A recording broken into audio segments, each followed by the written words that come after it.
E é sobre isso que nós vamos conversar agora com o Cláudio Freystack, ex-economista do Banco Mundial, diretor da Interb Consultoria. Doutor Cláudio, boa tarde. Boa tarde, Denise, a você e todos os ouvintes. Bom, doutor Cláudio, eu falava dessas dificuldades aí de se retomar a atividade diante de projeções muito ruins quanto ao que pode acontecer com a economia global e a economia brasileira também. A gente vê o mercado financeiro piorando as projeções, só que em meio a toda essa situação de crise da saúde, de crise da economia, a gente tem crise política também. Nós temos desde o exterior hoje uma pressão maior de mercado financeiro pelas ameaças de Trump de retaliação contra a China, por ter omitido informações, ter demorado para passar a gravidade da situação da pandemia. É a posição de Trump que ele assumia desde antes daquele confronto com a China, guerra comercial. E aqui no Brasil também temos um cenário político bastante complicado. Como é que o senhor vê as implicações da política para a economia? Olha, Denise, em primeiro lugar, no que tange a economia global, obviamente a situação é uma situação muito ruim.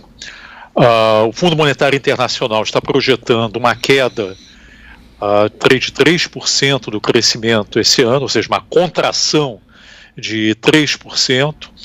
Pode ser pior, obviamente tem muita incerteza pela frente.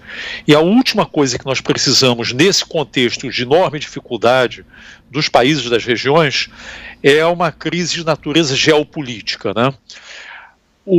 A impressão que se tem, então, na verdade é mais que uma impressão, é que o presidente Trump, nessa acusação contra a China e o próprio reverberado, digamos assim, pelo secretário de Estado, que seria o ministro das Relações Exteriores lá nos Estados Unidos, Mike Pompeo, de que a China, na verdade, produziu esse vírus num dos laboratórios em Wuhan. Isso, obviamente, acentua muito as tensões de natureza geopolítica e certamente faz um enorme mal para a economia, não só a economia americana, a economia chinesa, porque gera uma incerteza muito grande, mas isso se faz mal para as duas maiores economias do mundo, faz mal para o restante do mundo também. O objetivo, no caso do Trump, é usar isso com mais uma arma, uma carta, digamos assim, eleitoral, mas certamente não é algo bom, certamente do nosso ponto de vista aqui do Brasil, mas dos demais países, até porque se os Estados Unidos o governo americano embarcar na ideia de que de alguma forma a China teria de indenizar os Estados Unidos e o restante do mundo porque o vírus de alguma forma se originou na China, enfim, e diga-se de passagem, não há evidência de acordo com os órgãos de inteligência, não há uma evidência clara que isso originou num laboratório. O governo chinês afirma que se originou no mercado de animais, enfim. Mas se for esse o argumento, nós podemos retroceder, Denise, 100 anos. E na gripe espanhola, que não se originou na Espanha, a gripe espanhola, na verdade, se originou nos Estados Unidos.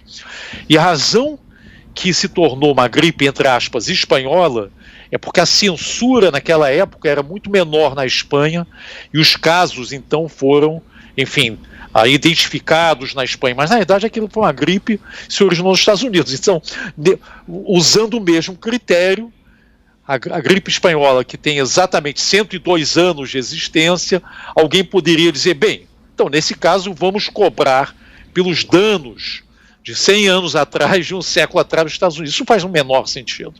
Esse é um problema global, esse é um problema de saúde pública mundial, e a última coisa que se quer é começar a assignar, a alocar culpa, fulano, beltrano, etc. Seja para um país, seja para um grupo, isso é muito ruim. Esse tipo de política, eu acho que é uma política que é ruim para a economia, é ruim para a própria política, aumenta as tensões e não vai chegar a nenhum lugar. Porque certamente o governo da China, em nenhuma hipótese, vai indenizar ninguém por conta disso, porque isso abre um precedente, inclusive, que aí a partir daí, enfim, qualquer pandemia, qualquer epidemia, qualquer problema de saúde pública global, você vai começar a tentar identificar o causador, digamos assim, país de onde originou, e se cobrar a partir daí. Obviamente, isso não vai chegar a nenhum lugar, pode ser uma artimanha para uma eleição, mas certamente não vai, enfim, é algo que é apenas ruim porque aumenta a tensão geopolítica. Os chineses levam isso muito a sério E os Estados Unidos deu uma escalada, tendo que o secretário de Estado afirmou isso textualmente, refletindo exatamente as afirmações que já haviam as afirmações do Trump. Isso lá nos Estados Unidos, e nessa aumento da ascensão geopolítica. O caso do Brasil, em certa medida, ainda é mais grave, porque, primeiro, nós não estamos isolados, né? Nós não somos uma ilha, nós estamos inseridos na economia global, e a pandemia e a recessão global, de 3% apontado pelo FMI, projeção para esse ano, enfim, já está nos afetando diretamente, seja pelos fluxos financeiros, seja pelos fluxos de comércio. Segundo lugar, além desse problema de tensão global, nós estamos vivendo aqui uma situação que é uma situação, sinceramente, meio sui generis.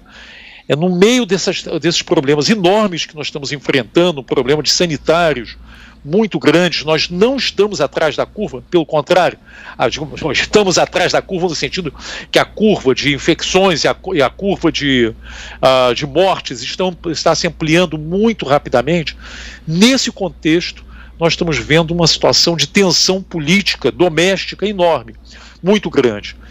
De novo, é uma tensão que acaba reverberando-se nos mercados, nos agentes. Os agentes, desde os agentes mais inseguros, não bastasse a dimensão que nós vamos enfrentar, estamos enfrentando e vamos continuar a enfrentar, de retração econômica, possivelmente é algo entre 5% e 6% esse ano, pode ser mais, pode ser pior. Se houver uma segunda onda, nós podemos ter uma contração da ordem de 8%, 9%, você imagina que é uma coisa dramática na nossa economia. Segundo, não bastasse isso, não bastasse o problema que nós vamos emergir dessa crise, Denise, mais pobres, mais endividados, com uma dívida mais difícil de ser gerido. No meio disso tudo, nós temos um Palácio do Planalto que, infelizmente, produz continuamente, quase que diariamente, enfim, crises e notícias difíceis de serem absorvidas pelas nossas instituições.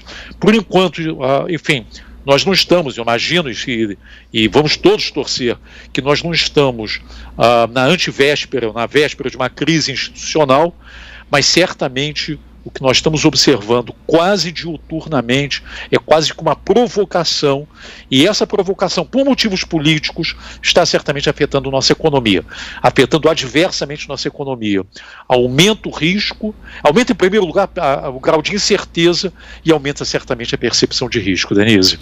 Agora, doutor Cláudio, o Brasil ficaria numa situação bastante complicada, numa situação de confronto de novo entre Estados Unidos e China, lembrando que o Brasil também já andou tendo alguns enroscos aí com a China do ponto de vista diplomático recentemente, não pelo presidente, mas por pessoas próximas a ele, inclusive o ministro de Relações Exteriores, não é? Há uma situação ainda mal resolvida, mas assim, o Brasil poderia ser afetado porque tem relações comerciais com os dois, tem uma proximidade em termos de governos mais com os Estados Unidos, com o governo Trump, mas tem na China o principal parceiro comercial e num ambiente que deve haver retração do comércio internacional, né?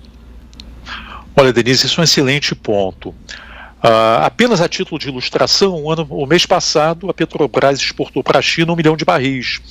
Ou seja, a China ela é importante para a nossa agricultura, o nosso agronegócio, a cadeia de carne, a cadeia de proteínas, digamos assim, é muito importante. Mas não só isso. Nós estamos vendo no caso da Petrobras, com uma empresa que está fragilizada, como todas as grandes empresas de petróleo, por conta do colapso dos preços do petróleo, ainda tem na China, enfim, o seu grande mercado de exportação. Essa tensão de natureza geopolítica e, claro, econômica entre os Estados Unidos e China, a última coisa que nós precisamos, Denise, é tomar parte disso daí. E, infelizmente, no governo existem dois grupos distintos que não necessariamente se bicam muito, digamos assim, que são os ideológicos, e dentro desse grupo ideológico existe uma forte propensão, eu diria, uma visão anti-China. Infelizmente, isso está, de alguma forma, reflete também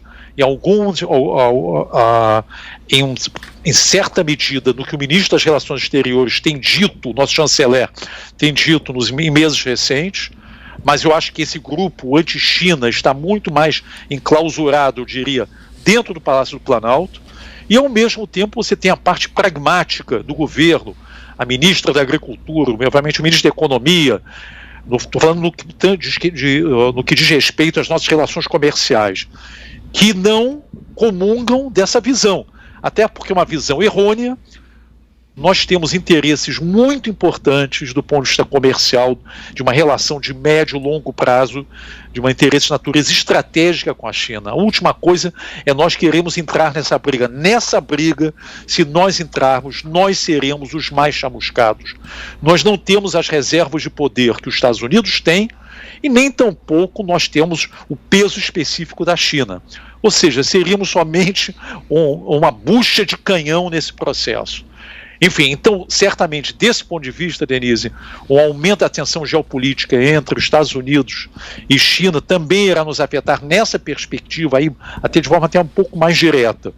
Que o melhor para a gente é ficarmos longe disso daí, estabelecermos uma relação de proximidade com os dois países, independente dessas brigas e dessas tensões entre eles, e independente também de quem esteja no poder. Diga-se de passagem que nós temos um outro risco, Denise, é que essa relação de proximidade com o presidente Trump pode se esvair em novembro desse ano com as eleições presidenciais. Se a eleição fosse hoje, com toda a probabilidade, o candidato democrata, que na verdade vai ser o Joe Biden, iria ganhar. E certamente essa aproximação que se construiu, às vezes não tão produtiva, mas de qualquer maneira, se construiu entre o presidente Bolsonaro, a família do presidente Bolsonaro e o Trump e a família do presidente Trump, iria obviamente por definição para o espaço, certo, porque o Trump iria se tornar não significativo. E mais importante, dependendo do resultado das eleições do ponto de vista do Congresso americano, a situação do país, do nosso país, depois dessa tentativa enorme de aproximação e identificação com o Trump, poderia ficar muito mais fragilizada frente aos Estados Unidos. Enfim, então nós temos aí um ano bastante difícil, com riscos enormes, um grau de incerteza brutal. E a última coisa que você quer, Denise, voltando então à sua observação um pouco mais atrás, a única coisa que você quer é aumentar a tensão política aqui no nosso país, gerar mini-crises institucionalidade, mini-crises com as instituições que garantem o equilíbrio de poder. Isso daí realmente é muito ruim para a economia, é muito ruim para o país, muito além da economia, né? Nós conversamos aqui com Cláudio Fristach, ex-economista do Banco Mundial e diretor da Interb Consultoria. Então, Cláudio, muito obrigado, uma boa tarde. Boa tarde, Denise, a você e todos os ouvintes, então.